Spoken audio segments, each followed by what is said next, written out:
Hello and welcome back po dito sa aming page, SJDM Botanical Garden. Located po kami dito sa San Jose del Monte po, Barangay Dulong Bayan, San Jose del Monte City, Bulacan po, no? Ayan.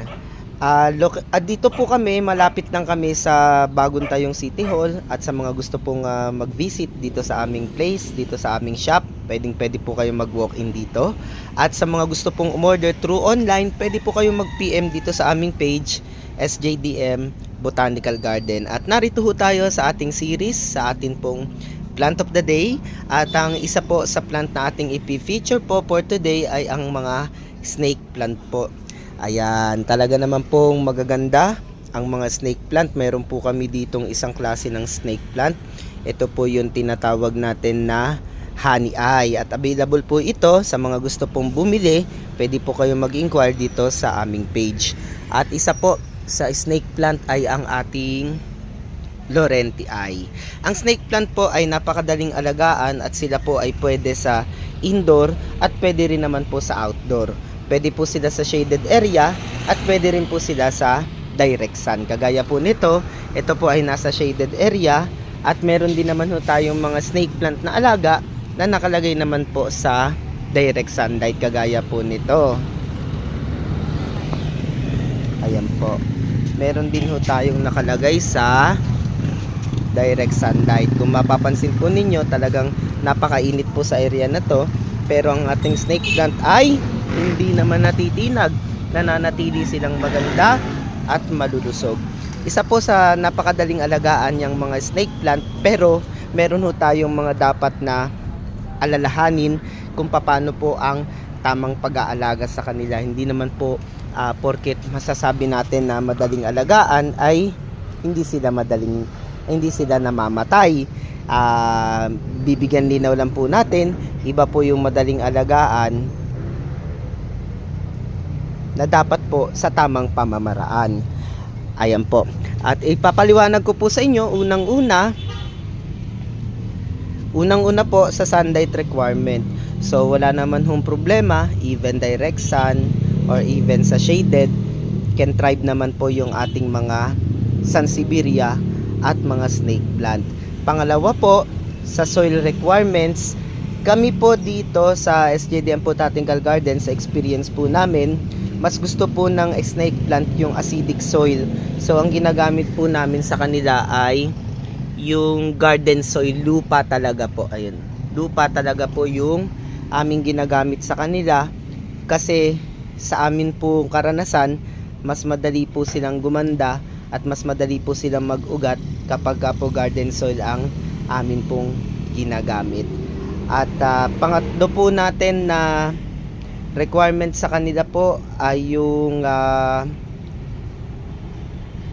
una natin ang sunlight, okay na tayo doon. Pangalawa po natin yung soil requirements, okay na rin ho tayo. Garden soil po ang aming suggestion. At yung kanila pong water requirements, ayun po, sa pagdidilig, ito po yung isa sa napaka-importante po na atin pong tandaan. Ang snake plant po ay hindi po sila mahilig sa laging didiligan. Sila po ay prone sa root rot, madali po silang mabulok kapag ka po sila laging basa, kaya ipinapayo po natin sa inyo pong pagdidilig, mabuti po na dito lang po sa gilid ang dilig. Dito po ang pagdilig, iwasan po natin yung pagdilig dito po sa gitna para maiwasan po yung pagkabulok, lalong lalo na po kapag ka po naka-indoor ang inyong mga snake plant. Bakit po natin iwasan ito? Kasi ito po ay nakakapag-ipon ng tubig itong gitna na to, at kapag ka po yan ay pirmes na merong po nakapundong tubig, dun po mag-uumpisa na mabubulok po ang inyong snake plant, mag-uumpisa sa ugat. At ang snake plant po ay hindi nila kailangan na na lagi po silang madiligan, because they prefer na dry environment. Kaya kung mapapansin po ninyo, itong area na to, dito sa area na to, nakasort po yung mga halaman na hindi po nangangailangan ng laging dilig. Pinagsasama-sama po namin yan dito sa aming garden para pagka kami po magdidilig, i-skip po namin itong area na to. So, kailan naman ang dilig? Yun ang tanong kasi hindi mahilig sa tubig. Baka naman mamaya sobra nyo naman patuyuan at hindi nyo nadiligan. Syempre po, ang tama pong pagdidilig kapag po tuyong-tuyo na pong lupa. So, kailangan po nating i-check yung lupa niya. Kagaya po nito, basa pa, hindi po natin yan didiligan. Ayan po, no? Bonus naman po sa ating video, ano po ang mga magandang benepisyo ng pag-aalaga po ng snake plant. Number 1, syempre po, very enjoying kasi magaganda po yung kanilang dahon, madali silang alagaan, nakaka-relax, nakakapagpasaya po sa atin, no, bilang mahilig po sa halaman. Number 2, scientifically, ang snake plant po ay nakapaglilinis po ng air quality.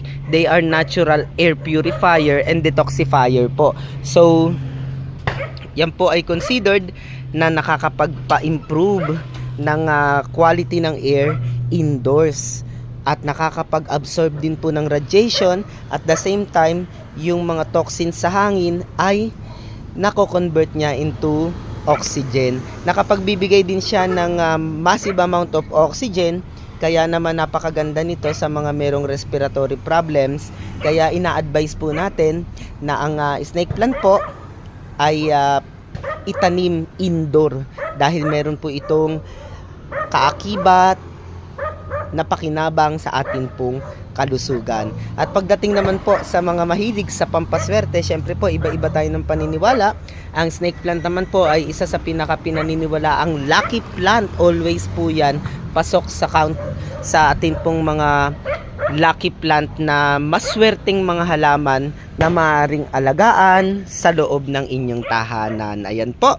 Maraming salamat po sa pagsama dito sa aming page SJDM Botanical Garden, dito sa ating segment na pinamagatang Plant of the Day. Sana'y may natutunan kayo sa atin pong pagtalakay tungkol po sa pag-aalaga po ng mga snake plant at iba pa pong mga pakinabang at iba't iba pang mga tips na maaari nyong gawin sa pag-aalaga po ng halaman. At kung kayo ay mahilig sa ganitong klase ng mga video na patungkol sa mga halaman, inaanyayahan ko kayong i-like and follow ang aming page SJDM Botanical Garden. Maraming salamat po sa inyo. Bye-bye!